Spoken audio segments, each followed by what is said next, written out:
네, 성도 여러분 하루 동안 평안하셨습니까? 2023년 1월 23일 월요일 새벽 기도회를 시작하겠습니다. 우리 함께 기도하시겠습니다. 참 좋으신 하나님, 오늘도 저희에게 새로운 일상을 허락해 주셔서 감사드립니다. 이 일상을 시작하는 월요일입니다. 하나님, 우리가 이 날에 하나님의 말씀을 먼저 묵상하고 하루를 시작하고자 합니다. 하나님, 우리의 마음 가운데 계신 성령님께서 충만하게 역사하여 주셔서 주의 말씀을 읽고 볼 때에 또한 들을 때에 깨닫는 은혜를 허락하여 주시어서 우리 삶의 우선순위가 말씀이 될 수 있게 하여 주시며 말씀으로 인하여서 힘을 얻고 그 힘으로 하루하루를 넉넉하게 살아갈 수 있도록 주님 도와주시옵소서. 오늘 하루 주님께서 저희와 함께하여 주심을 믿습니다. 하나님, 그 믿음 가지고서 우리가 담대하게 오늘 하루 살아갈 수 있도록 도와주시고 만나는 사람들마다 그리스도의 향기를 뿜어낼 수 있는 우리가 될 수 있도록 주님 우리 가운데 충만하게 역사하여 주시옵소서. 그렇게 하실 것을 믿으며 우리 주 예수 그리스도의 이름으로 감사드리며 기도드립니다. 아멘. 네, 오늘 저희들에게 주신 하나님의 말씀은요, 마태복음 9장 35절부터 10장 4절까지 말씀입니다. 마태복음 9장 35절부터 10장 4절까지 말씀 봉독해 드립니다. 예수께서 모든 도시와 마을에 두루 다니사 그들의 회당에서 가르치시며 천국 복음을 전파하시며 모든 병과 모든 약한 것을 고치시니라. 무리를 보시고 불쌍히 여기시니 이는 그들이 목자 없는 양과 같이 고생하며 기진함이라. 이에 제자들에게 이르시되 추수할 것은 많되 일꾼은 적으니 그러므로 추수하는 주인에게 청하여 추수할 일꾼들을 보내주소서 하라 하시니라. 예수께서 그의 12 제자를 부르사 더러운 귀신을 쫓아내며 모든 병과 모든 약한 것을 고치는 권능을 주시니라. 12 사도의 이름은 이러하니 베드로라 하는 시몬을 비롯하여 그의 형제 안드레와 세베대의 아들 야고보와 그의 형제 요한, 빌립과 바돌로메, 도마와 세리마테, 알페오의 아들 야고보와 다데오, 가나나인 시몬 및 가룟 유다 곧 예수를 판 자라. 아멘. 네, 참 좋으신 우리 주님의 크신 은총이 우리 토론토 한인장로교회 모든 분들에게 함께 하시기를 주님의 이름으로 축복합니다. 오늘은 새롭게 일상을 시작하시는 월요일입니다. 오늘 하루를 주님의 은혜 안에서 행복하게 시작하시기를 바랍니다. 오늘 저희들에게 주신 하나님의 말씀은 마태복음 9장 35절부터 10장 4절까지의 말씀인데요. 우리가 그동안 8장과 9장을 나누면서 예수님의 치유 사건을 집중적으로 다루어 보았습니다. 오늘 본문에서는 예수님의 치유 사건을 비롯해서 예수님의 공생의 사역을 정리해주는 예수님의 사역이 어떤 기준으로 되어 있는지를 보여주는 그런 구절이 담겨 있습니다. 35절 보시면요. 예수께서 모든 도시와 마을에 두루 다니사 그들의 회당에서 가르치시며 천국 복음을 전파하시며 모든 병과 모든 약한 것을 고치시니라. 마태복음 4장 23절에서도 이와 비슷한 구절이 나오는데요. 예수께서 온 갈릴리에 두루 다니사 그들의 회당에서 가르치시며 천국 복음을 전파하시며 백성 중에 모든 병과 모든 약한 것을 고치시니. 이 4장 23절은 예수님의 공생의 사역을 시작하실 시점에 기록된 말씀입니다. 마태는 예수님께서 어떻게 사역을 하시는지 이 말씀을 통해서 요약해주고 예수님의 사역을 본격적으로 기록을 하는데요. 마태가 기록한 예수님의 사역의 순서는요, 가르치시고 천국 복음을 전파하시고 치유 사건을 행하셨다는 순서로 기록이 되어 있습니다. 그러니까 예수님께서는 마태의 기록대로 가르치시고 천국 복음을 전파하시고 병자를 치유하시는 순서대로 사역을 하셨는데요. 4장 하반절에 이렇게 가르치시고 전파하시고 치유하시는 순서가 기록된 이후에 5장부터 7장까지 예수님께서 하나님의 말씀을 가르치시고 복음을 선포하시는 내용이 나옵니다. 5장부터 7장 무슨 내용이죠?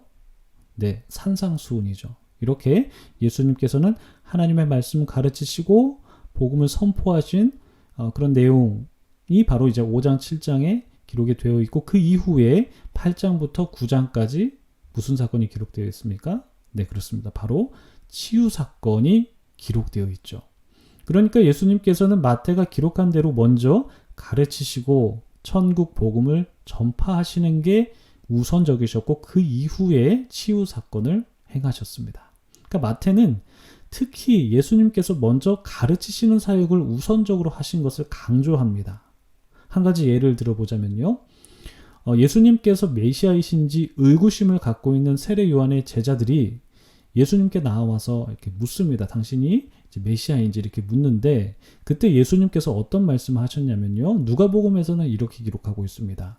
너희가 가서 보고 들은 것을 요한에게 알리되 맹인이 보며 못 걷는 사람이 걸으며 나병 환자가 깨끗함 받으며 귀먹은 사람이 들으며 죽은 자가 다시 살아나며 가난한 자에게 복음이 전파된다 하라.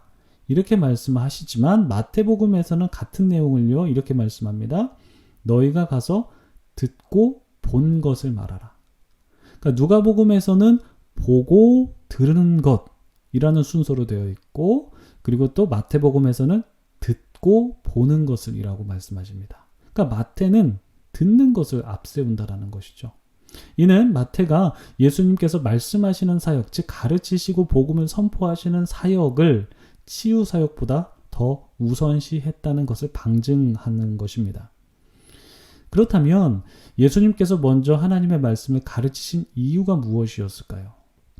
그것은 예수님께서 행하신 치유 사건이 어떤 의미가 있는지를 사람들로 하여금 깨닫게 하시려는 목적을 우선시하기 위해서 그렇게 하셨다는 것입니다. 치유가 단순히 마술적으로 병이 낫는 게 아니라 그 치유 사건에는 하나님 나라의 도래가 임했다는 것이 담겨 있다는 것을 알리시기 위해서 먼저 하나님의 말씀 가르치시고 그 이후에 치유 사건을 행했다라는 것이죠. 우리가 신앙을 갖는 경우에는 먼저 병을 치유받는다거나 여러 가지 기적적인 체험을 한 이후에 그 치유의 의미를 말씀 속에서 깨닫게 되는 순서로 그렇게 신앙을 갖는 경우도 있습니다. 그렇지만 마태복음에 등장하는 예수님께서는 먼저 말씀 사역을 우선적으로 하시고 그 다음에 치유를 하심으로써 그 치유에 어떤 의미가 있는지를 우선적으로 말씀해 주십니다. 그러므로 우리가 치유를 경험하고 신앙을 가질 수도 있습니다. 이 순서가 잘못됐다는 말씀 아닙니다. 이렇게 할 수도 있겠지만 예수님께서 하나님의 말씀에 우선순위를 두시면서 사역하셨던 것처럼 우리도 하나님의 말씀에 우선순위를 먼저 둬야 합니다. 그리고 우리가 경험한 신앙적인 사건들을 말씀의 빛으로 해석해내면서 우리가 건강한 신앙생활을 해야 할 것입니다. 그렇게 하시는 우리 모든 분들 다 되시기 바랍니다. 또한 예수님께서는 이렇게 말씀 사역하시고요. 또한 치유 사역하신 뒤에 수많은 사람들이 목자 없는 양처럼 고생하면서 기진하고 있는 것을 보시고 긍휼의 마음을 가지셨습니다. 사람들은 예수님께서 일으키신 놀라운 사건에만 마음 뺏기지 않습니까? 비단 8장, 9장 뿐만 아니라 우리가 이런 내용을 앞으로도 곳곳에서 발견하게 되는데요. 이렇게 사람들은 신기한 사건에만 관심을 갖게 됩니다.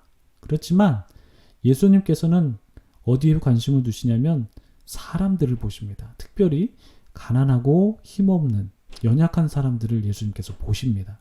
그리고 그들을 불쌍히 여기십니다. 긍휼의 마음을 가지시죠. 그러니까 예수님께서 보시는 것과 사람들이 보는 것에는 큰 차이가 있다는 것이 발견됩니다. 그리고 그 마음도 다르고요. 사람은 신기한 현상에만 관심을 두면서 그 현상 자체에 마음을 뺏겨버리는데 예수님께서는 그것보다는 불쌍하고 가난한 사람들에게 마음을 두시면서 그들을 위해서 일하실 생각을 하십니다. 예수님께서는 양떼들을 불쌍히 여기시는 마음으로 수많은 사람들을 위해서 그동안 혼자 일하셨습니다만 이제는 예수님께서 일을 혼자 행하는 것이 아니라 제자들을 세우십니다. 그리고 그들에게 귀신을 쫓아내는 권능 주시고 병과 약한 것을 고치는 권능도 주십니다. 그리고 그들을 보내시는데요. 예수님께서 그들을 부르실 때는 제자로 부르시지만 그들을 보내실 때는 사도로 부르십니다. 10장 1절에는 제자로 기록되어 있고 2절에서는 12사도로 기록이 되어 있습니다. 제자는 무엇이고 사도는 무엇일까요? 간단하게 말씀드리자면 제자는 예수님을 따르는 사람들이고 사도는 예수님께 보냄을 받은 사람들입니다. 예수님을 따라서 예수님께 권능을 받은 제자들은 이제 사도로서 세상으로 보냄을 받은 사람들이 된 것이다 라는 거죠. 오늘 본문에서는 바로 그 12명의 제자, 곧 사도들의 이름이 기록이 되어 있는데 이 사도들은 삶의 배경이 저마다 다 다릅니다. 베드로와 안드레 그리고 세베대의 아들들은 어부들이었죠. 도마와 빌립도 어부로 추정이 됩니다. 그런가 하면 마태는 세리였고 그리고 좀 특별한 케이스인데요. 가나나인 시몬은 열심당원이라는 정치 세력단이었습니다. 막 폭력을 행사하기도 한 아주 무지막지한 정치 세력들이었는데 누가는 이 가나나인 시몬을 셀롯인 시몬이라고 기록하는데 셀롯인은 이제 열심당원과 같은 말입니다.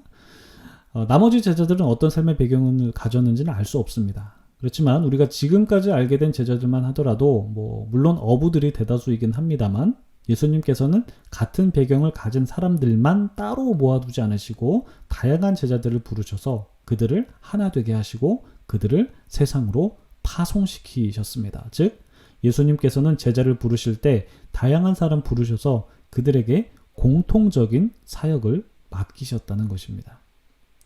여러분 우리가 교회를 한번 생각해 볼까요?